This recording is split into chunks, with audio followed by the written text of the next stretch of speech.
ओम शांति। 24/7/26 की मुरली है। बाबा कहते हैं, मीठे बच्चे, इस महाभारत लड़ाई में पुराना झाड़ समाप्त होना है, इसलिए लड़ाई के पहले बाप से पूरा वर्षा ले लो। अब कौन सी लड़ाई लग रही है? महाभारत लड़ाई। इसमें दिखाते हैं ना, सबका विनाश हो जाता है, तो वही लड़ाई अभी लग रही है। बाबा कहते हैं इसमें सब कुछ समाप्त हो जाएगा, तो जो वर्षा लेंगे बाबा से, वही वो प्रारब्ध के रूप में अगले जन्म में लेके जाएंगे। प्रश्न है, बाबा को माताओं का संगठन चाहिए, लेकिन उस संगठन की विशेषता क्या है? कि संगठन की विशेषता क्या होनी चाहिए जो माताओं का संगठन है? उत्तर, ऐसा संगठन हो जो देही अभिमानी रहने का पूरा पुरुषार्थ करे, जिन्हें पक्का नशा हो कि हमें पावन दुनिया बनानी है, पतित नहीं बनना है।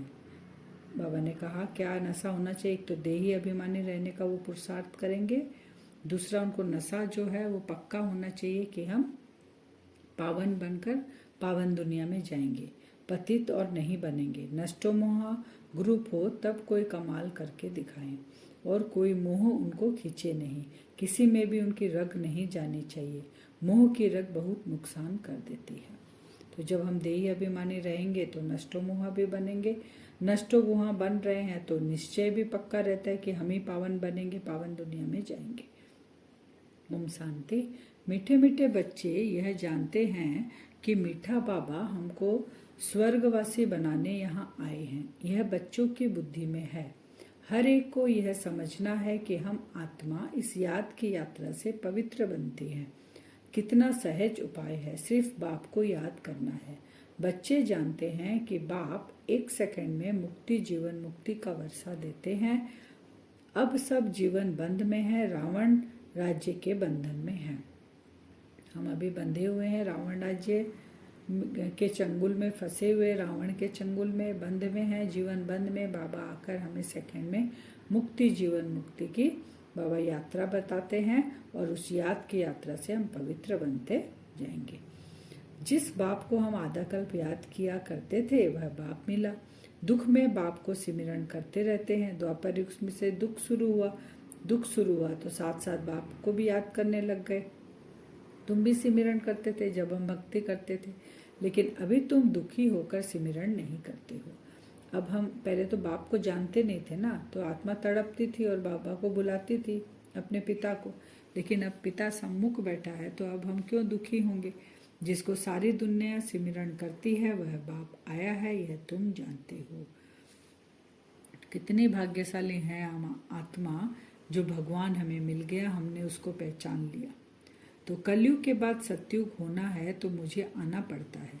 बाबा कहते हैं मैं कब आता हूँ? क्योंकि कलयुग से सतयुग, पतित से पावन, तमो प्रधान से सत्व प्रधान कोई भी मनुष्य आत्मा नहीं बना सकते, इसलिए बाबा को आना पड़ता है। यह सिर्फ तुम बच्चों को मालूम है कि यह संगम युग है, और कोई नहीं जानते कि अभी ये संगम युग है, क्योंकि सबको तो अभी हजारों लाखों वर्ष टाइम अभी बाकी है, ऐसा समझते हैं ना। तो बाबा आया हुआ है, तुम बच्चे भी सर्विस करते हो, दिन प्रतिदिन परिचय देते जाते हो, बाप की पहचान सबको मिलती जाती है। हमारा काम क्या है? जो बाबा हमको अपनी पहचान देते हैं, अपनी खुद की बाबा, हम फिर औरों को यह बताएं कि भगवान आ चुका है। बाबा आकर बेहद का बाप, बेहद का वर्षा हमें दे रहे हैं। बाबा कहते हैं मैं साधारण तन में आता हूँ, कल्प माफिक। पहले भी बाबा ऐसे ही ये मुकर्रर है, ये रथ उनका, कि इसी के तन का, ब्रह्मा के तन का ही बाबा आधार लेते हैं। बाबा कहते हैं पतित से पावन बनना होता है। जब मैं आता हूँ तो तुम बच्चों को पतित से पावन भी बनना है। ये एकदम फिक्स है, जब बाबा आते हैं तभी पावन बनाते हैं। दाता एक ही है, सतगुरु हमारा एक ही है। तो बाबा कहते हैं सिख लोग भी गाते हैं, सत श्री अकाल। पतित पावन को ही सतगुरु कहा जाता है। पुकारते भी है पतित पावन, आत्मा पुकारती है। बाबा कहते हैं अब मैं सम्मुख बैठा हूँ, अब क्यों पुकारते हो? मैं तो आ गया हूँ अभी। तो बड़े बड़े जो आदमी होते हैं ना, एक दो के पास मिलने जाते हैं तो उन्हों की कितनी महिमा होती है। धूमधाम से आजियाना के लिए बैंड बाजे आदि बजाते हैं खुशी के। किसी से मिलने जाते हैं या कोई बड़े आदमी से तो बाबा कहते हैं कि उनकी कितनी महिमा करते हैं, बैंड बाजा बजा के खुशी मनाते हैं। लेकिन यहाँ गुप्त वेश में कौन आया है? स्वयं भगवान, सृष्टि का रचयिता वो आया हुआ है, लेकिन गुप्त वेश में है तो जानते नहीं है सब। उनको कहा जाता है दूर देश का रहने वाला मुसाफिर। बाबा कौन है? परम धाम के रहने वाले मुसाफिर है, उससे दूर और कुछ नहीं है, इसलिए वो दूर देश का रहने वाला। अब आप समझाते हैं तुम सब मुसाफिर हो, इस कर्म क्षेत्र में हम शांति धाम के रहने वाले, फिर यहाँ टॉकी वर्ल्ड में आते हैं। हम सब आत्माओं का घर कौन सा है? जहाँ शिव बाबा का घर है परम धाम, ऐसे हम भी दूर देश के मुसाफिर हैं। बाबा कहते हैं यहाँ तुम आए हो पाठ बचाने, तुमको ये यहाँ शरीर मिलता है। शांति धाम के मुसाफिर हो, हम भी वहाँ के ही हैं। 84 जन्मों का पाठ हम आकर यहाँ बजाते हैं, फिर आखिर में अंत में जब समय आएगा फिर वापस हम अपने घर जाएंगे। तो जबकि बाबा कहते हैं पहले नंबर वाले लक्ष्मी नारायण भी पतित बनते हैं, घर जाएंगे सब पतित हो जाती है सारी आत्माएं, परम धाम खाली हो जाता है, तब बाबा आते हैं सबको पावन बनाने। तो बाबा बताते लक्ष्मी नारायण ही पतित हो गए, तो सारी डिनाइस्टी सहित जो भी लक्ष्मी नारायण के साथ थे सतयुग में सारे जन अभी आकर पतित हो गए हैं, पूरी राजधानी सहित। लेकिन वो अपने आप को नहीं जानते कि हम ही देवकुल की आत्मा है। तुम जानते हो, बाबा कहते हैं कि मैं जानता हूँ ना सबको। तो बाबा कहते तुम जानते हो, हम जो डीटी धर्म वाले थे अब जानते हैं ना, नॉलेज मिला तब, वह अब शूद्र धर्म वाले बन गए। अब हमको पता है, पहले तो हम भी शूद्र थे, पतित थे, शूद्र थे, सबको दुख देते थे, पता नहीं था हमें। तो बाबा कहते हैं तुमको पता है कि तुम ही थे वो डीटी धर्म वाले। भले अमेरिका आदि में बड़े बड़े साहूकार रहते हैं, परंतु सतयुग के सामने अमेरिका कुछ भी नहीं, यह सब पिछाड़ी में बने हैं। बाबा सतयुग के भेंट में अमेरिका में कितना भी पैसा हो, साहूकार हो, लेकिन उसकी भेंट में वो कुछ भी नहीं है, अल्पकाल का भपका है। कलयुग में क्या होता है, जैसे जैसे कलयुग अति की तरफ जाता है ना, तो भपका चकाचौंध ज़्यादा बढ़ती जाती है कि वो आकर्षित करे सबको, और इसी जाल में सब फंसे रहे। बाबा आया है, भगवान आया है, उसको नहीं पहचाने, तो रावण के चंगुल में फंसे। तो रावण इतना जल्दी हमें निकलने भी नहीं देता है कि हम राम को पहचान ले। तो बाप जो हमको स्वर्ग का मालिक बनाते हैं, उनको हम बच्चे याद न करें, कितना वंडर है। माया याद करने नहीं देती है, स्वर्ग का मालिक बना रहा है बाबा और उसको याद नहीं करे, तो बाबा को वंडर लगता है। लेकिन क्या है वंडर, कि माया नहीं याद करने देती है। बाबा माया हमको, हम कहते हैं बाबा को, बाबा माया हमको याद करने नहीं देती। अरे बाबा जो 21 जन्म को लिए स्वर्ग का मालिक बनाते हैं, उनको तुम याद नहीं कर सकते? प्रजा भी तो स्वर्ग का मालिक बनती है, सब सुखी रहते हैं वहाँ पे सतयुग में। प्रजा भी स्वर्ग का मालिक है, वो भी सुखी है, नंबरवार पद रहता है, लेकिन सारी आत्माएं सुखी रहती है, माने 16 कला संपूर्ण रहती है अपने अपने पद के अनुसार। अभी तो सब दुखी है। बाबा कहते हैं प्राइम मिनिस्टर, प्रेसिडेंट आदि को तो रात दिन चिंता लगी रहती है, लड़ाई आदि में कितने मरते रहते हैं, उनके ऊपर कितना बोझा है। अभी सारे चीज का बोझा, पूरी अपने अपने देश का बोझा उनके सर पर है, और लड़ाई लगती रहती है, परंतु यह ज्ञान कोई में है नहीं। भल कहेंगे यह वही लड़ाई है, परंतु इससे क्या होने का है ये पता नहीं। कहते हैं ये वही लड़ाई है जो हम पहले लगी थी, विनाश हुआ था, नई दुनिया आई थी, लेकिन ठीक से किसी को भी नहीं पता है कि ये नई दुनिया स्थापन करने के लिए परमात्मा स्वयं आता है, तभी विनाश का कार्य होता है। तुम अभी रोशनी में हो, जानते हो विनाश होना है, इसलिए महाभारत लड़ाई के पहले अपना वर्षा तो ले लेवें। हम स्वदर्शन चक्रधारी है, यह नशा तो रहना चाहिए। हम कौन है? स्वदर्शन चक्रधारी आत्माएं हैं। हम रचयिता बाप और रचना के चक्र को जानते हैं, बाबा को जानते हैं, खुद के चक्र को जानते हैं, इस सृष्टि के चक्र को जानते हैं। हम स्वदर्शन चक्रधारी है।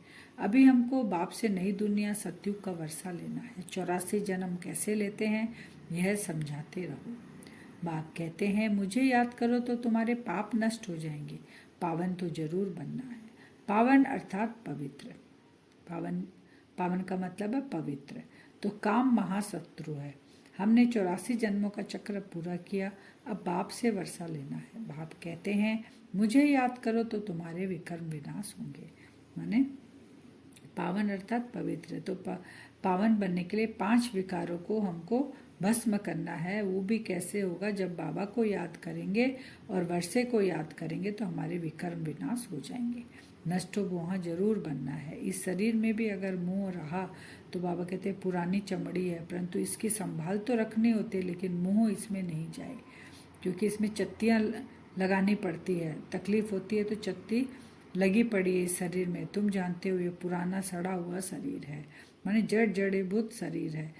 कभी कुछ बीमारी आती है, कभी कुछ बीमारी आती है, कभी ऑर्गन्स फेल हो जाते हैं तो शरीर में चत्तियाँ लग रही है ना। तो बाबू कहते हैं ऐसे जड़ जड़ीभूत शरीर, ऐसे शरीर के ऊपर मोह नहीं आना चाहिए। इनको कुछ ना कुछ होता रहता है, ऐसा शरीर है। दुख आत्मा को होता है, जानते हो। अब तो ये शरीर छोड़ना है, योग बल से इनको थमाना है, बाप को याद करते रहना है। अभी शरीर को हमें जितना हम योग युक्त रहेंगे तो शरीर में भी थोड़ा बल मिलेगा और हम अपना पुरुषार्थ कर सकेंगे, तो उतना ही शरीर की संभाल करनी है। टू मच शरीर में नहीं जाना है। तुम जानते हो अभी हमारी आत्मा पावन बनती है। हम पावन थे तो इतने लक्ष्मी नारायण हम कैसे थे? इन लक्ष्मी नारायण जैसे थे। इन लक्ष्मी नारायण ने 84 जन्म लिए हैं। सारी सूर्यवंशी डिनाइस्टी ने 84 जन्म लिए। बाबा कहते 84 जन्म कौन लिया है? सूर्यवंशी में जितने भी सब आए हैं, फर्स्ट में 9 लाख आत्माएं, सब 84 जन्म लेते हैं। लेकिन चंद्रवंशी में 84 जन्म नहीं होता, क्योंकि बर्थ कम हो जाता। तो राजा रानी प्रजा जो भी दास दासियां आदि सूर्यवंशी में आते हैं वही 84 जन्म लेते हैं। ये ऐसा बाबा कहते हैं कि तुम 84 जन्मों का अपना विचार सागर मंथन करो। हम कौन है? बाबा कहते हैं बिके हो, स्वर्ग का मालिक बनाने बाबा आया हुआ है। सब आत्माओं का बाप एक है। हम ब्रह्मा कुमार कुमारियां हैं। अपने अपने कार्ड भी दिखा सकते हो।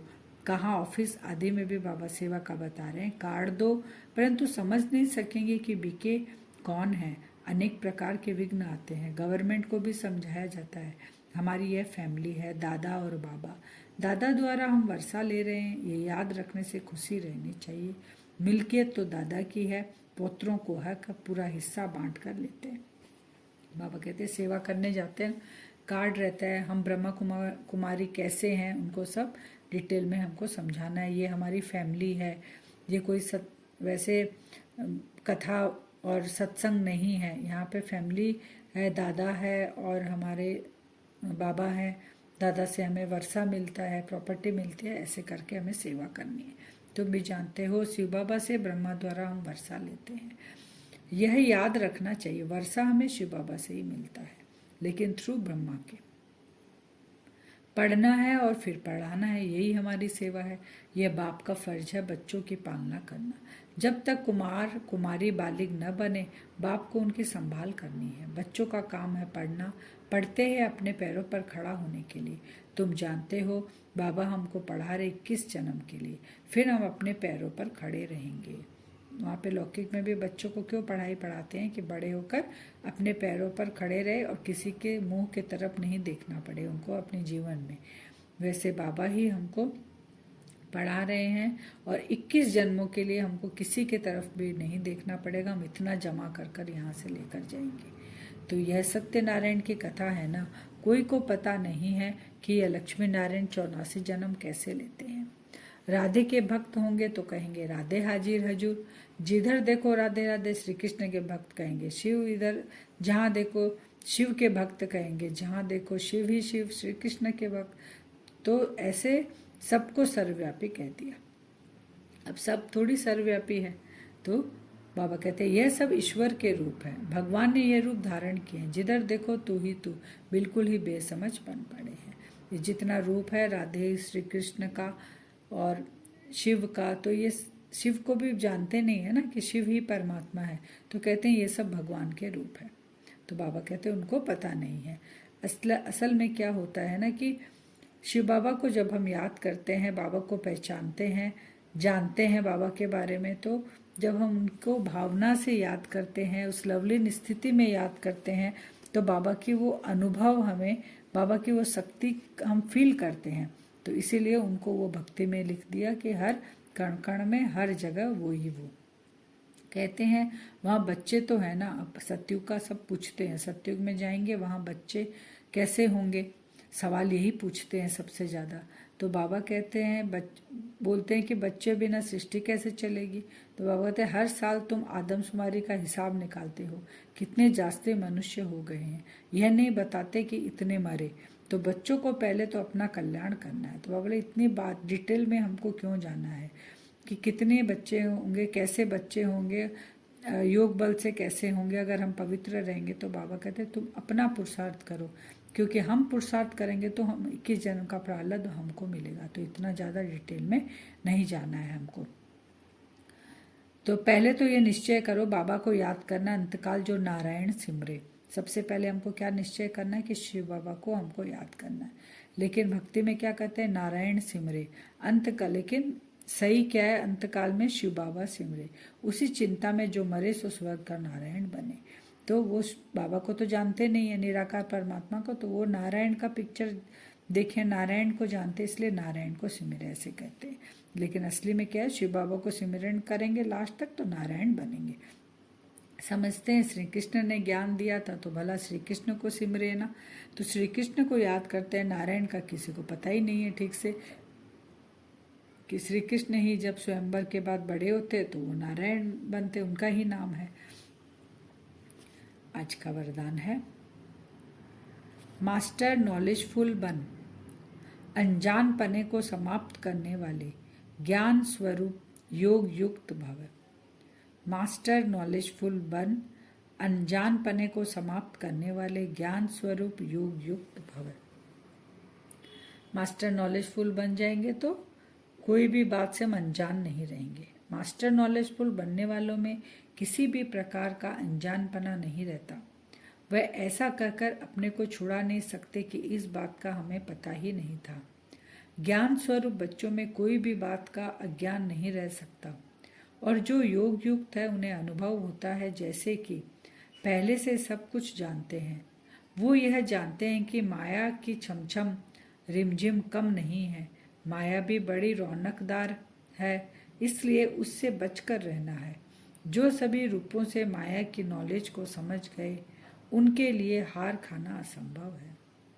नॉलेजफुल हो जाएंगे तो परख लेंगे माया को, किसी भी रूप में आए तो उनके लिए हार खाना असंभव है। स्लोगन है, जो सदा प्रसन्नचित है वह कभी प्रश्नचित नहीं हो सकता। जो सदा खुश रहेगा वो कभी भी प्रश्न माने क्वेश्चन मार्क में नहीं आएगा, नहीं हो सकता। जो सदा प्रसन्नचित है वह कभी प्रश्नचित नहीं हो सकता। ज्वाला स्वरूप अव्यक्त स्तरीय स्थिति में रह शक्तिशाली याद का अनुभव करो। योग में सदा लाइट हाउस की स्थिति का अनुभव करो। ज्ञान है लाइट और योग है माइट। ज्ञान और योग दोनों शक्तियां लाइट और माइट संपन्न हो, इसको कहते हैं मास्टर सर्वशक्तिमान। ऐसी शक्तिशाली आत्माएं किसी भी परिस्थिति को सेकंड में पार कर लेती है, टाइम नहीं लगता। कौन सी आत्मा? लाइट माइट स्थिति वाली आत्मा, मास्टर सर्वशक्तिमान वाली आत्मा। अब हम वरदान से योग करेंगे। अपने आप को देखेंगे भ्रकुटी सिंहासन पर, मैं आत्मा चमक रही हूँ।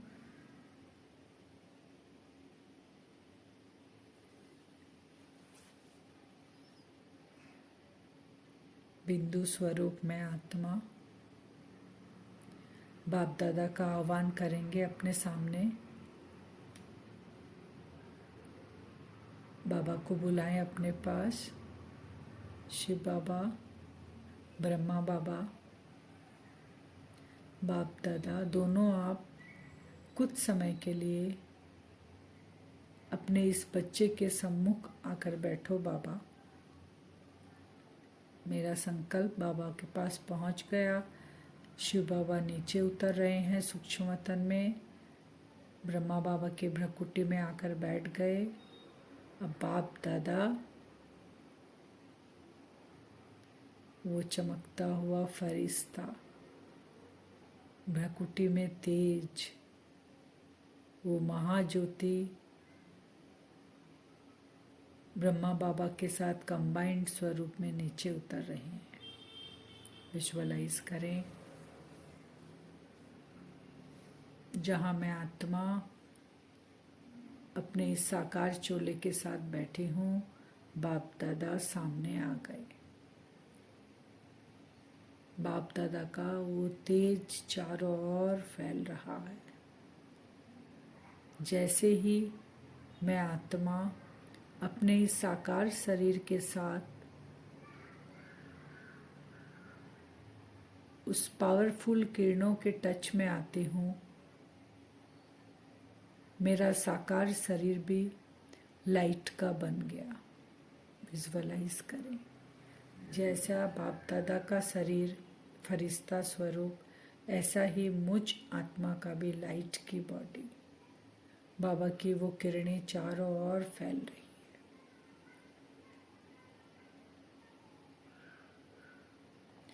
बाबा ने एक हाथ बढ़ाया, मेरे सर के ऊपर रखा और पावरफुल दृष्टि दे रहे हैं बाबा के हाथों से। वो नॉलेज की किरणें, वो ज्ञान की किरणें पावरफुल निकलकर मुझ आत्मा के अंदर जा रही है और दृष्टि से बाबा मुझ आत्मा में शक्तियां भर रहे हैं। हाथों से बाबा मुझे नॉलेज दे रहे हैं और दृष्टि से शक्ति भर रहे हैं। आमने और सामने दोनों बैठे हैं। मैं नॉलेजफुल फरिश्ता, मैं नॉलेजफुल आत्मा। बाबा ज्ञान का सागर है। बाबा ने सारी नॉलेज मुझ आत्मा के अंदर भर दी। मैं भी मास्टर नॉलेजफुल बन गया।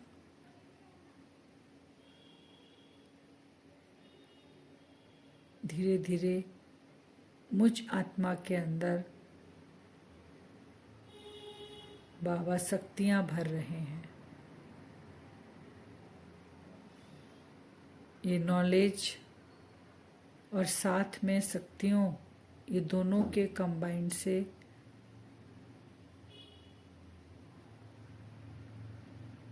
मुझ आत्मा को कोई भी माया की, किसी भी रूप में माया मुझे अपनी ओर नहीं खींच सकती। मैं मास्टर नॉलेजफुल और शक्तिशाली फरिश्ता हूँ। किसी भी रूप में माया मुझे नहीं अपनी ओर आकर्षित कर सकती। मुझ फरिश्ते से भी पावरफुल वाइब्रेशन निकल रही है। बाप दादा का हाथ पकड़ेंगे। मैं फरिश्ता बाप दादा के साथ हाथ पकड़कर निकलते हैं। जहाँ बैठे थे वहाँ से बाहर निकलते हैं, खुले आसमान के नीचे। थोड़ी हाइट पर जाकर हम स्थित हो जाते हैं और नीचे ऐसी पावरफुल दृष्टि डाल रहे हैं कि माया की जो चकाचौंध, माया जो छमछम करती हुई आती है, वो ऐसी पावरफुल दृष्टि से भस्म हो रही है। माया कमजोर पड़ती जा रही है।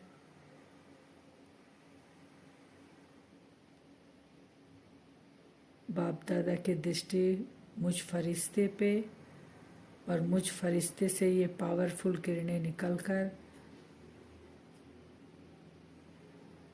माया की चमक को फीका कर रहे हैं और उसको भस्म कर रहे हैं।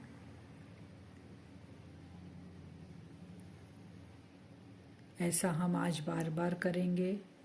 बाप दादा के साथ खुले आसमान के नीचे खड़े होके माया को परख कर उसको वहीं जलाएंगे, वो जिस भी रूप में आए। ओम शांति।